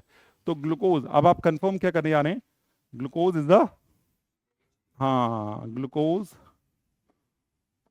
Is a straight chain molecule.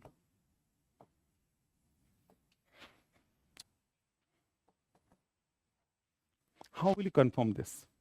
ये कह रहे ग्लूकोज अगर स्ट्रेट चेन मॉलिक्यूल है तो उन्होंने एक सिंपल सा एक्सपेरिमेंट करके देखा साइंटिस्ट, ग्लूकोज का रिडक्शन करा HI के साथ जो कि बहुत ही स्ट्रॉन्ग रिड्यूसिंग एजेंट है। तो ग्लूकोज ले लिया इन्होंने, ठीक है, C6H12O6 ये ले लिया, राइट, और इसका रिडक्शन किससे करा, रिडक्शन किससे करा, HI के साथ, किसके साथ करा, HI के साथ, बल्कि आप ऐसा कर लो इसको हीट भी किया। HI is always considered to be the very strong, very powerful reducing agent। ठीक है, HI का काम है दुश्मनी HI की ऑक्सीजन के साथ, ऑक्सीजन को उठा के बाहर डस्टबिन में फेंक देती है, जितनी भी ऑक्सीजन है सब खींच लेगी वहां से, निकाल लेगी। और इसने क्या बना दिया, C6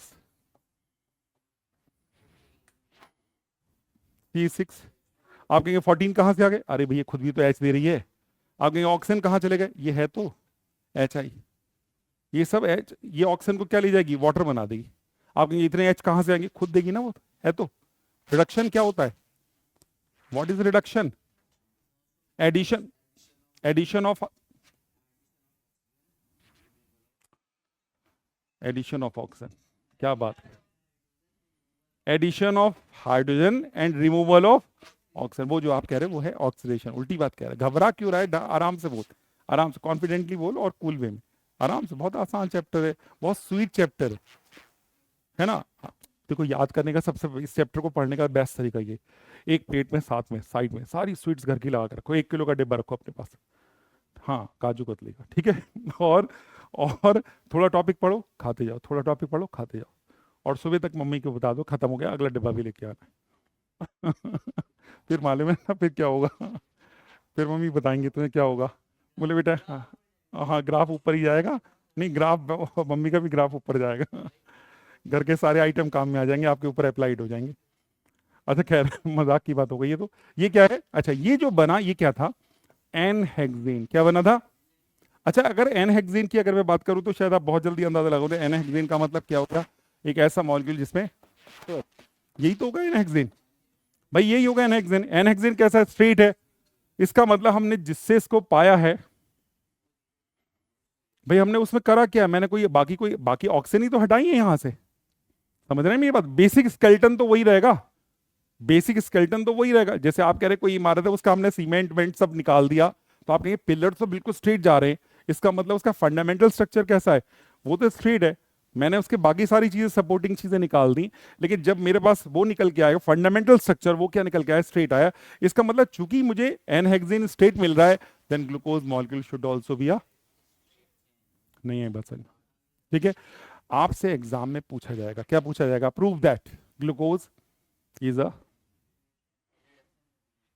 तो आप ये कहेंगे when glucose undergoes reduction with the HI produces N-hexane. N-hexane is also a straight chain. That means this reaction suggests that N-hexane being a straight chain molecule, that glucose should also be a,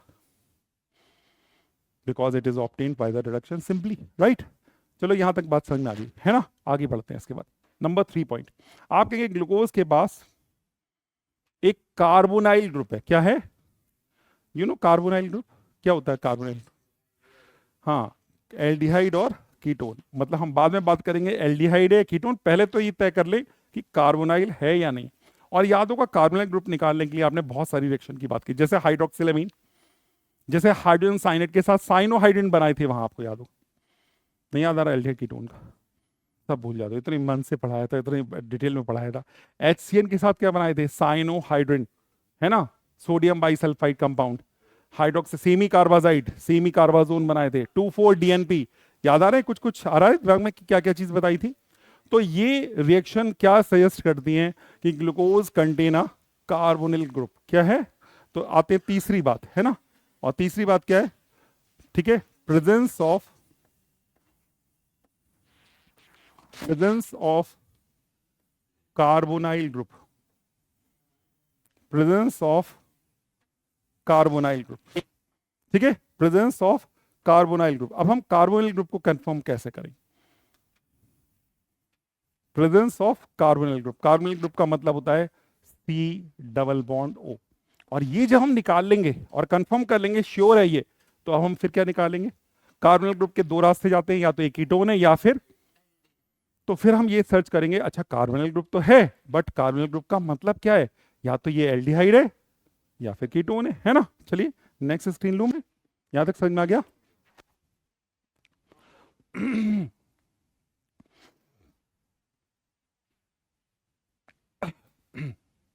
ठीक है, next लेता हूं। तो यहां पर इस confirmation को करने के लिए हमारे पास ए पार्ट विद HCN, किसके साथ रिएक्शन कराएंगे? HCN, एडिशन विद HCN लिख लो चाहे तो आप इसको, एडिशन विद HCN। चलिए ग्लूकोज की बात कर लेते हैं, ठीक है, ग्लूकोज तो C, अब ग्लूकोज को एल्डिहाइड की फॉर्म में लिखते हैं, ठीक है, ग्लूकोज को एल्डिहाइड की फॉर्म में कैसे लिखेंगे? H, यहां पर आएगा हमारे पास क्या आएगा? डबल बॉन्ड O, नीचे की साइड में आप क्या दिखा सकते हैं? C, यहां से दिखाइए, फिर C दिखाइए, फिर C दिखाइए, फिर C दिखाइए, और लास्ट में CH2OH। यहां पे दिखाएंगे OH, यहां पे दिखाएंगे OH, यहां पे दिखाएंगे OH, यहां पे दिखाएंगे H। आई होप आपको ये स्ट्रक्चर तो समझ में आ गया। और अगर आपको इस पे दिक्कत आ रही है तो इसका दूसरा तरीका भी, एग्जाम में आप बोर हो जाओगे इसे बनाते बनाते, तो एक तरीका ये कि आप ऐसे लिखें CHO और नीचे लिखिए CHOH का होल 4, और नीचे की साइड में क्या लिखिए?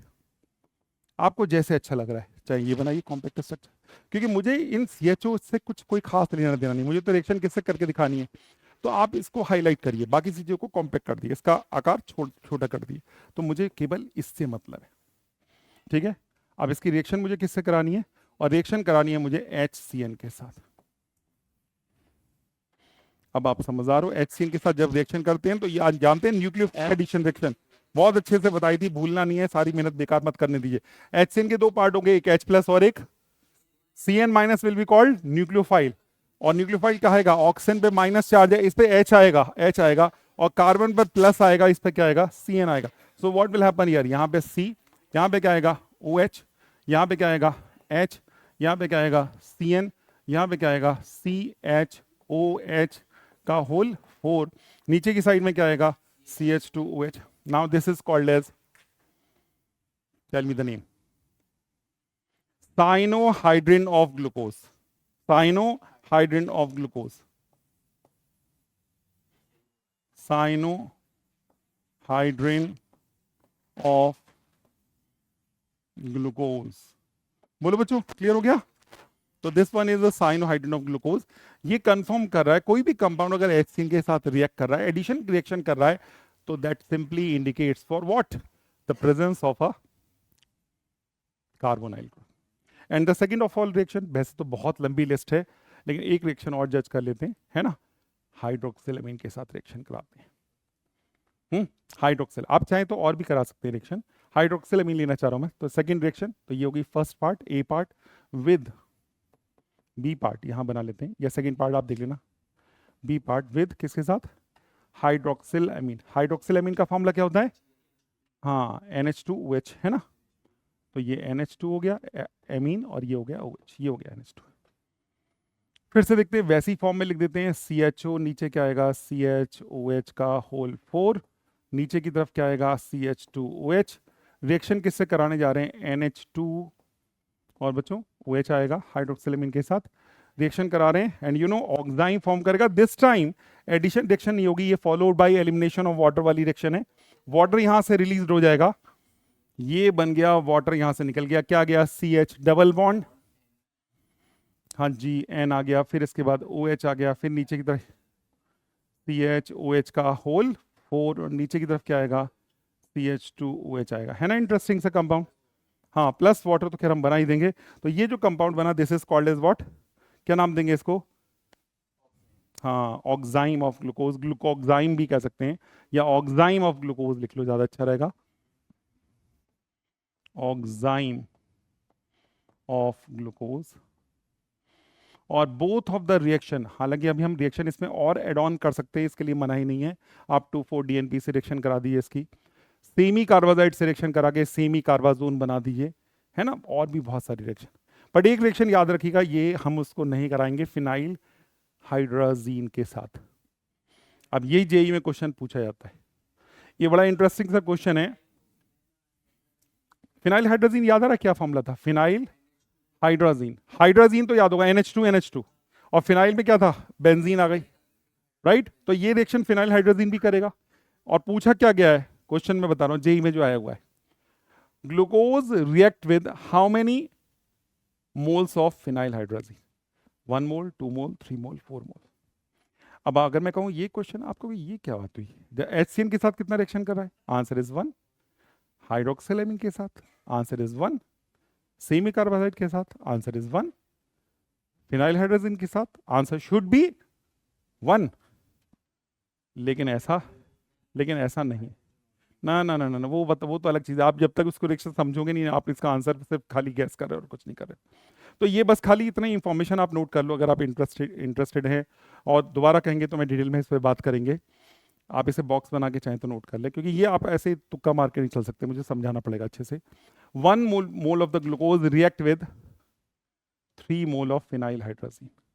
अब ये कैसे और क्यों है, ये कहानी मैंने कहा थोड़ा सा टाइम लेके बताऊंगा मैं इसको। बट अभी इसको अगर आप कर सकते हैं तो सर्च करके लाइएगा, बहुत अच्छा लगेगा मुझे। 3 मोल ऑफ, हाँ जी 3 mole of phenyl hydrazine, 3 mole of phenyl hydrazine, right. है ना इंटरेस्टिंग फैक्ट्स? होना चाहिए सिर्फ 1 मोल। तो ये अलग से नोट कर लो बच्चों, ये एक इंटरेस्टिंग फैक्ट है। अगर मैं इसको नोट भी करना चाहूँ तो ऊपर करा देता हूँ आपको। ग्लूकोज, है ना, रिएक्ट्स विद, क्या लिखूं मैं, 3 मोल्स ऑफ क्या, फिनाइल हाइड्राजीन।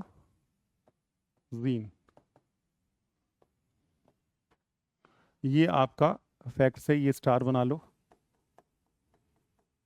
ये आ चुका है जेई में, क्वेश्चन में आ चुका है, जेई में पूछा गया है। आई एम नॉट श्योर कि 2016 में है या शायद 17 में, किसी ना किसी जगह पूछा जरूर गया, ये पक्का है, लेकिन ये पूछा गया। अब ये 3 मोल्स कैसे हैं, इसको थोड़ा रिसर्च करिए, नहीं तो मैं कहूँगा तो डिटेल बताऊंगा। लेकिन अभी हम देखें फिलहाल इन 2 रिएक्शन से हमने क्या कंक्लूड किया कि glucose contain a carbonyl group. क्या है?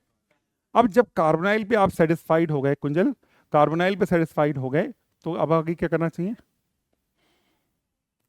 हाँ, अब हमारे दिमाग में एक चीज आ रही है, या तो ये या फिर ये। तो अब हमें इन 2 रास्तों को क्लियर करना पड़ेगा, है ना।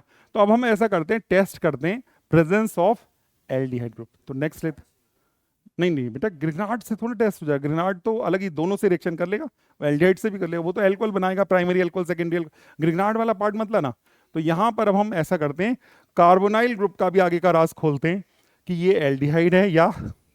तो नेक्स्ट नंबर डाल देना, प्रेजेंस ऑफ, आप देख लेना बेटा नंबर क्या है, presence of aldehyde group.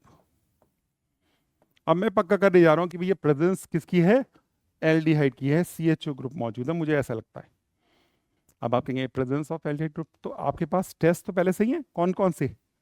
Tollens test, याद है ना, सिल्वर मिरर वाला, और पेलिंग टेस्ट, वो भी है ना। तो यहां पर अब देखते हैं, यहां पर टेस्ट इसमें क्या है, कौन है। तो presence of aldehyde group can be confirmed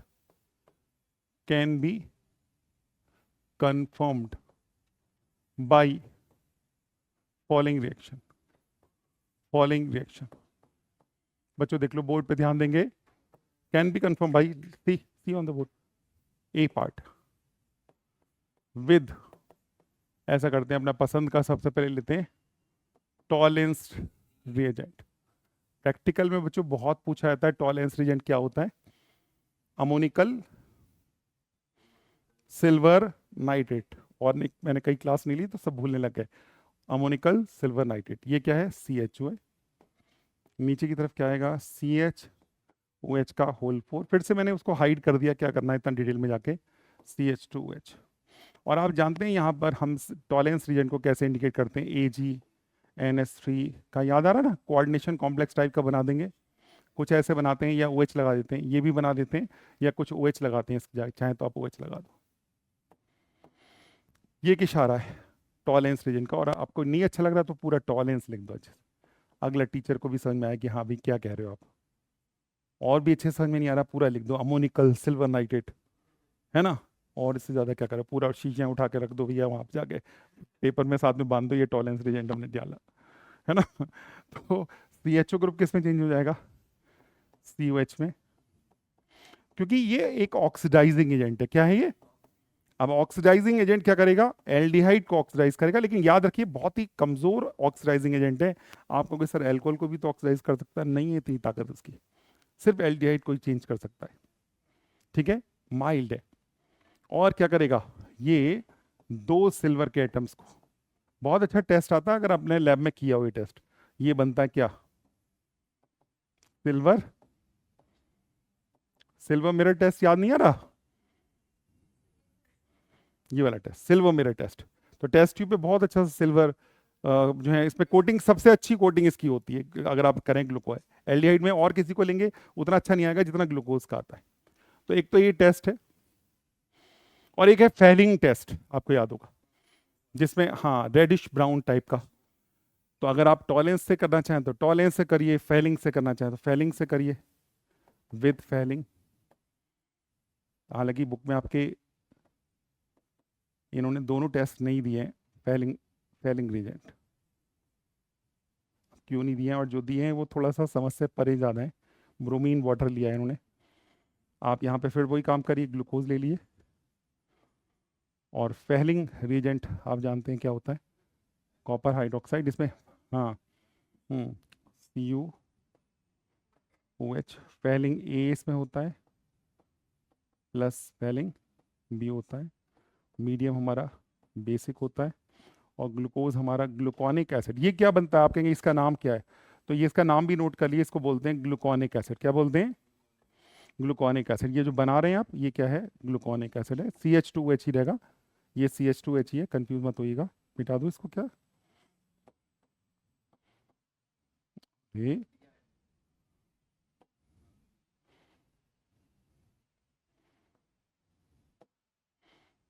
CH2OH,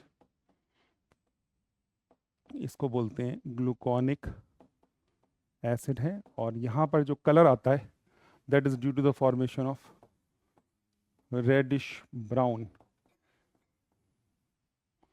और ये बन गया हमारा ग्लूकोनिक एसिड। ये ध्यान रखिए, इसको बोलते क्या है, ग्लूकोनिक एसिड है, राइट। ये 2 टेस्ट कर सकते हैं। हालांकि अगर देखें NCERT बुक में उन्होंने एक तीसरे टेस्ट का जिक्र किया है, और वो उन्होंने कहा कि ग्लूकोज को आप ले लो, अब वहाँ से भी आप ही लर्न कर लो, कुछ क्वेश्चन है, मान लो यहाँ से ब्रोमीन वाटर लिया है इन्होंने, क्या लिया है, तो bromine water is an oxidising agent होता है, वो भी माइल्ड ऑक्सीडाइजिंग एजेंट होता है, और ग्लूकोज को क्या बना देगा, मतलब बना वही देगा, इसका भी क्या बना देगा, ग्लूकोनिक एसिड, क्या बना देगा। लेकिन मैं अगर कहूँ कि ये 2 टेस्ट बहुत बढ़िया टेस्ट हैं, इनको इग्नोर नहीं करना चाहिए, ये टेस्ट ज़्यादा कंफर्म कर दें तो ग्लूकोनिक एसिड बन जाता है, ये कह रहे हैं कि ठीक है। तो ये इससे कंफर्म होता है, इन सारी रिएक्शन से कंफर्म क्या होता है, क्या बेटा, ब्रोमीन वाटर, ब्रोमीन वाटर ये क्या है, एक ऑक्सीडाइजिंग रिएक्शन है, मतलब ये ऑक्सीडेशन ही हुआ है, ये देखा या तीनों रिएक्शन में एक ही काम हो रहा है। आप देखो CHO किस में कन्वर्ट हो रहा है, कार्बोक्सिल ग्रुप में, तो ये कन्वर्जन हमारा वही हो रहा है कार्बोक्सिल ग्रुप में, और कन्वर्जन क्या हो रहा है, ग्लूकोज से हमारा क्या हो रहा है, कन्वर्ट होके ग्लूकोनिक एसिड ही बना रहा है। इतना क्लियर हो गया। तो आज हमने कार्बोनाइल ग्रुप की बात कर ली, है ना, काफ़ी कुछ हमने ग्लूकोज को समझा, पहले हमने कार्बोहाइड्रेट को समझा, फिर क्लासिफिकेशन किया कार्बोहाइड्रेट का, है ना, और उसके बाद हम मोनोसेक्राइड पे पूरा फोकस कर रहे हैं। मोनोसेक्राइड में भी हमारा सारा फोकस किसको लेकर है, ग्लूकोज को लेकर है। ग्लूकोज को भी हमने क्या किया, एक्सप्लोर किया कि भाई प्रिपरेशन कैसे करेंगे, प्रॉपर्टीज़ क्या है, और हमने जाना उसका एक इंटरेस्टिंग पार्ट, ग्लूकोज का स्ट्रक्चर, ग्लूकोज का स्ट्रक्चर कैसा है।